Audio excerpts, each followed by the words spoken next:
হরে কৃষ্ণ। সকল ভক্তবৃন্দের চরণে দণ্ডবত প্রণাম।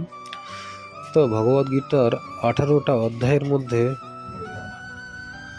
17টা অধ্যায়ের সারমর্ম ভগবান 18তম অধ্যায়তে দিয়েছেন। সেই জন্য 18তম অধ্যায়ের নাম মোক্ষযোগ। ভগবদ্গীতার প্রত্যেকটি শ্লোকই খুবই গুরুত্বপূর্ণ। তো আজকে আমরা ভগবদ্গীতার 18তম অধ্যায়ের 6 নম্বর শ্লোকটা আলোচনা করব।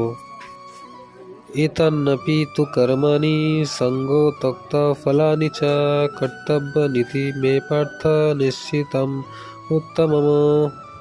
ভগবান বলছেন, হে পার্থ, আসক্তি ও ফলের আশা পরিত্যাগ করে এই সমস্ত কর্ম কর্তব্য বোধেই অনুষ্ঠান করা উচিত। এটি নিশ্চিতভাবে আমার উত্তম অভিমত। যদিও সমস্ত যজ্ঞই পবিত্র, তবুও তা অনুষ্ঠান করার মাধ্যমে কোনো রকম ফলের আশা করা উচিত নয়। হরে কৃষ্ণ।